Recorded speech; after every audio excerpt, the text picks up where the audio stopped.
ये मृत्यु के बाद जो कहा जाता है कि स्वर्ग है नरक है, तो ये सच में है कि सिर्फ कहने को? सुखदेव जी ने कहा सच में है। तो बोले कैसे है, क्या करते हैं, क्या करने से कहां जाएंगे? तो सुखदेव जी कहते हैं कि पुण्य करते हैं तो स्वर्ग जाते हैं, सबको ही पता है। स्वर्ग में क्या होता है, इच्छाएं पूरी होती है, आपकी जो जो इच्छाएं हैं, और समय के हिसाब से बांधा जाता है। आपके पुण्य कितने हैं नहीं, कितनी देर के हैं मायने रखता है। जैसे मान लीजिए 60 वर्ष का जीवन है आपका, तो उसमें से वो बोलेंगे कि इतने वर्ष, इतने घंटे या इतने महीने का पुण्य है, इतने साल या इतने समय का पाप है। उतने समय के लिए आपको जो दंड है या जो भी चीज है वहां के लिए रखा जाता है।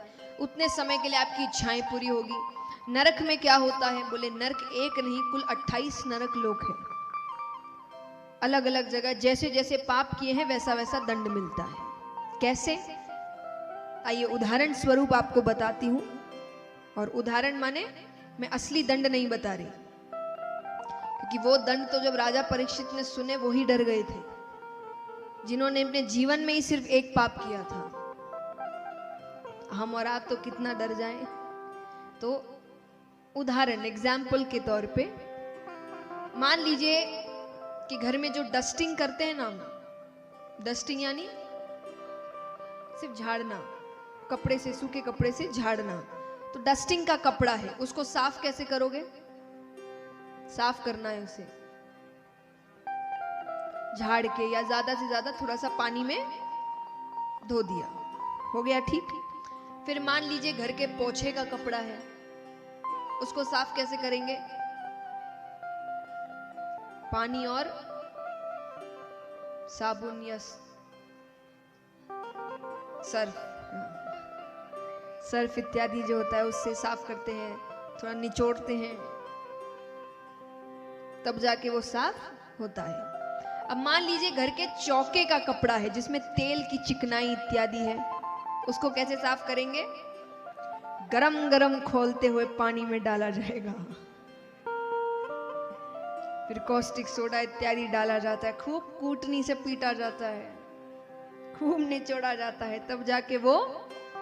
तो जैसा कपड़ा वैसी सफाई, जैसे पाप वैसा दंड।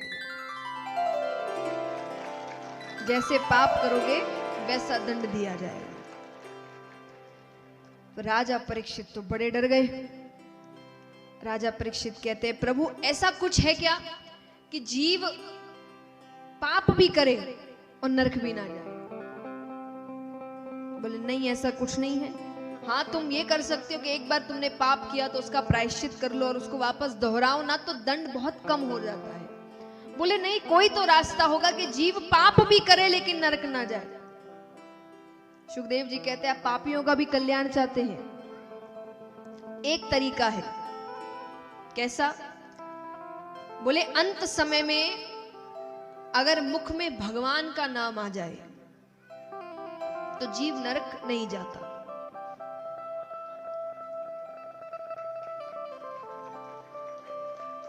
तालियों से मतलब ये नहीं कि ये बहुत आसान है। कितने तो यहां बैठे होंगे सोचेंगे हो गया हमारा काम।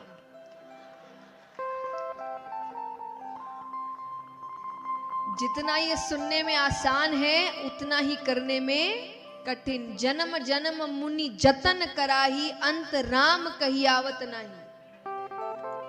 बड़ी कोशिशें की है लोगों ने, पर अंत में सबसे पहली चीज तो जो मैंने कल बताया कि अत्यंत पीड़ा होती है, ध्यान कहीं नहीं जाता। और दूसरी चीज, अगर थोड़ा ध्यान इधर उधर हो भी जाए तो ध्यान कहाँ होता है? पत्नी से मिल लूं या पति से मिल लूं, बच्चे से मिल लूं, माँ बाप से मिल लूं, रिश्तेदारों से मिल लूं, ये कर लूं, वो कर लूं, वो कर लूं। तो पूरा ध्यान इन्हीं चीज, भगवान दूर दूर तक किसी के ख्यालों में नहीं आते। तो महाराज, लेकिन ये सच है, अंत समय में भगवान का नाम ले लो तो नरक नहीं जाते। लेकिन अब हम सांसारिक लोग हैं, बिना सबूत के कोई चीज मानते नहीं। तो राजा परीक्षित ने कहा कि कोई सबूत है या किसी के साथ ऐसा हुआ है? सुखदेव जी कहते जरूर हुआ है। कन्नौज नगरी में एक ब्राह्मण रहते थे, उनके एक पुत्र हुआ जिसका नाम था अजामिल। क्या नाम था? अजामिल। बचपन से अच्छे कार्य करते, पिता भी उनके भगवान को बहुत मानते। अब एक दिन बच्चा खेलते खेलते वन की ओर जाता है। वहां उसने एक शुद्ध दंपति को संभोग करते हुए देख लिया। बुराई मन में प्रवेश, बाल हृदय है, कोमल हृदय है, हर चीज का समय होता है, हर चीज को समझाने का एक समय होता है। और कहते हैं ना कि बुराइयां या अवगुण ये चुंबक की तरह होते हैं। एक अगर आ गया तो वो अपने भाई बंधों को बुला ही लेता है। तो एक बुराई प्रवेश करते उसमें सब बुराइयां आने लगी।